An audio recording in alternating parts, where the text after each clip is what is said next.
বিভিন্ন মুফাসসিরিনে কেরাম বিভিন্ন বিশ্লেষণ করে দেখছেন এই শব্দটার মূলত অর্থ হইল মুক্তির রাত্র, যাকে আমরা শবে বরাত নামে চিনি।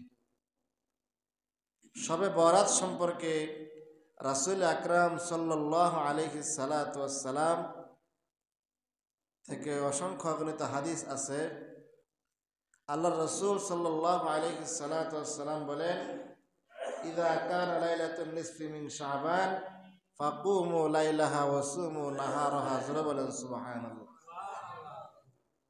এই রাত্রে শাবান মাসের 14 তারিখ দিন গিয়ে দিবাগত রাত্রে তোমরা রাত্রে জাগরণ করো, পরের দিন রোজা রাখো। এরকম একটা রিওয়ায়াত হাদিসের মধ্যে আসছে। অনেকে আবার বর্তমান জমানায় মানে ইউটিউবে ফেসবুকে আলেম ওলামাদের এমন মানে কাদা ছড়াছড়ি, কেউ কেউ বলেন শবে বরাত কোনো শব্দই নেই, কেউ কেউ বলেন শবে বরাতের মধ্যে কিছু আমল করা যাইব।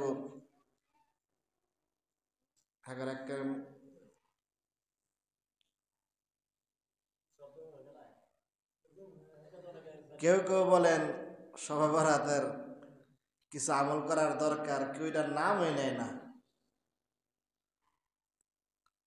অথচ শবে বরাত এটা একটা গুরুত্বপূর্ণ বিষয়। এই বিষয় সম্পর্কে আল্লাহ রাসূল হাদিসের মধ্যে অসংখ্য অগণিত প্রমাণ দিয়েছেন এর একটা গুরুত্বপূর্ণ রাত্র।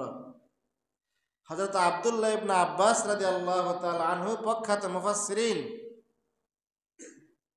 উনিও এই ব্যাপারে এটার সহমত পেশ করেছেন যে শবে বরাত নামক একটা বস্তু, একটা রাত্র আছে। আল্লাহ তাআলা পবিত্র কোরআনে কারিমের মধ্যে বলে দিয়েছেন, ইন্না আনজালনাহু ফি লাইলাতিম মুবারাকাহ, ইন্না আনজালনাহু ফি লাইলাতিম মুবারাকাতিন ইন্না কুন্না মুনযিরিন। আল্লাহ তাআলা এই আয়াতের মধ্যে বলেন, আমি 2টা রাত্র দিয়েছি দুনিয়ার মানুষদেরকে, কল্যাণময় রাত্র। মুফাসসিরিনে কেরাম এই আয়াতের ব্যাখ্যার মধ্যে বলেন, একটা হলো শবে বরাতের রাত্র, আরেকটা হলো শবে কদরের রাত্র। কেউ শবে কদরের ফজিলত বর্ণনা করতে গিয়া শবে বরাতকে পৃথক করতে পারবে না, শবে বরাতের ফজিলত বর্ণনা করতে গিয়া কেউ আবার শবে কদরকে পৃথক করতে পারবে না।